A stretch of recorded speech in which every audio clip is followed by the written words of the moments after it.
नमस्कार, मी माऊली गोविंदराव जाधव, गाव सातेफळ, तालुका अंबाजोगाई, जिल्हा बीड। तर आज आपण देशी आंब्याबद्दल बोलू काही। म्हणजे मुळात आपण जो देशी आंबा लावतो तोच आंबा आपल्याला परत मिळेल असं नाही, हे मी या उदाहरणादाखल आपल्याला ठामपणे सांगू इच्छितो। हा आंबा आम्ही जो आपल्याला दिसतोय तर तो 4 वर्षापूर्वी या ठिकाणी लागवड केलेला होता। हे नवीन जे काही छोटेसे क्षेत्र आहे ते आम्ही खरेदी केलं होतं। तर त्यावेळेला हा आंबा लागवड करण्यात आलेला होता। तर ह्या आंब्याचं वैशिष्ट्य हे की ह्या आंब्याला तिसऱ्या वर्षी फळ लागलं। तर आता हे 4थं वर्ष आहे। मागच्या वर्षी आणि या चालू वर्षी आपण त्याला 2 हंगामामध्ये फळ मिळालं। तर हा आंबा लागवड जो झालेला आहे तर आपल्याला हा थाटीमध्ये जो 4थ्या क्रमांकाचा आंबा दिसतो तो हा आंबा, ह्या आंब्यामध्ये आपण पाहू शकता की त्याला पण तिसऱ्या वर्षीच फळ लागलं होतं।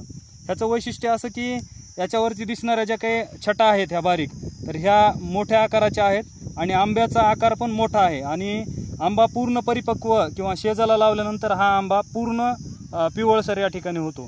आता हा आपल्याला हिरवा दिसतोय, तर हा शेजाला लावल्यानंतर पूर्ण पिवळसर आणि ह्याचा जो काही वरचा सालीचा भाग आहे तो अत्यंत पातळ आणि मधला जो गर आहे, तर ह्या ज्या काही माझ्या हातात कोया दिसतात तर ह्या अशा पद्धतीचा गर आणि ह्याला असणारे ह्या दोरण्या किंवा केसर जे म्हणतो तर अशा पद्धतीचा आणि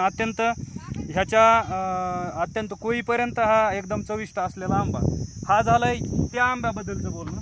तर मी जे सांगू इच्छित होतो की आपण हा जो आंबा लावलेला आहे तर त्याच्यामध्ये वैशिष्ट्य आलं की त्याला तिसऱ्या वर्षी आंबा लागला, परंतु त्याचा आकार आपण पाहू शकता की आकार हा लहान राहिलेला आहे आणि त्याच्यावरच्या छटा पण बारीक आहेत आणि तोच आंबा चवीला तसा मिळालेला नाही। ह्याच्यामध्ये थोडेसे गुणवैशिष्ट्य बदललेले आहेत आणि अजून एक महत्त्वाची गोष्ट, जे घोसामध्ये आंबे लागतात लगडलेले, त्याच पद्धतीने ह्याला पण आंबे लागतात। आता हे देशी आंबे जे आहेत ते वैविध्यपूर्ण आहेत, त्याच्यामधलं हे एक उदाहरण दाखल झालं। त्याचबरोबर आपल्या ह्याच्यामध्ये हा गोटी आंबा, ह्याची कोय पाहू शकता तुम्ही की केवढी लहान कोय आहे।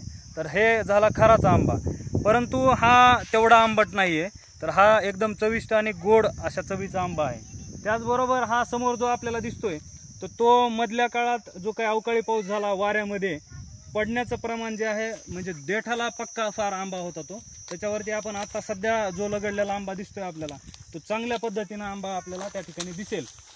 तर त्याच्याच बाजूला असलेला 3ऱ्या क्रमांकाचा आंबा, तर तो खारासाठी अत्यंत चांगला असा आणि काही वेळा त्या आंब्याला वेळ अमावस्याला म्हणजे साधारणतः डिसेंबर महिन्यामध्ये त्या आंब्याला आंबा लागतो आणि त्या आंब्याचा आपण कलर जर पाहिला तर तो कलर जो आहे तर तो जांभळ्या रंगाचा, त्याच्यावरती काही छटा आहेत त्या कायम राहतात आणि त्याचबरोबर त्याची साल जी आहे ती फार अशी टणक साल आहे, जेणेकरून त्याच्यामध्ये कुठल्याही किडींचा प्रादुर्भाव त्या ठिकाणी होत नाही आणि आंब्याला लागलेला आंबा जो आहे तो कुठलंही रसायन न वापरता तुम्ही पाहू शकता की अशा पद्धतीचा हा जो काही आंबा दिसतोय आपल्याला, तर तशा पद्धतीचा आंबा त्या ठिकाणी लगडलेला आहे। तर हा अत्यंत पक्का असलेला असा देठाला असलेला आंबा आणि घोसामध्ये लागणारा, म्हणजे तुम्ही पाहू शकता की कशा पद्धतीचा आंबा असा जो आहे तो एक आंबा न लागता या ठिकाणी असं घोसामध्ये आंबा ह्या ठिकाणी या आंब्याला लागतो, हे या आंब्याचं वैशिष्ट्य आहे। त्याचबरोबर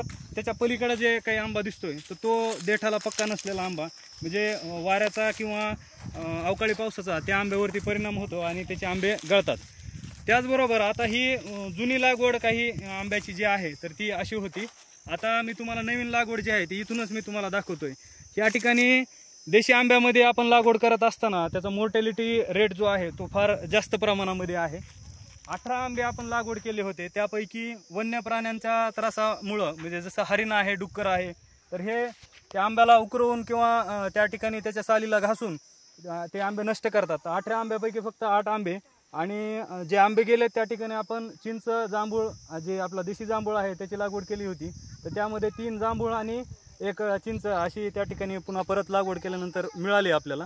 तर या आंब्याला सुरुवातीचे 2 वर्ष जोपासले आणि आता हे 3रं वर्ष त्या आंब्याचं आहे की त्याच्यामध्ये अजून एकही आंब्याला अजून 3ऱ्या वर्षी आंबा लागलेला नाही।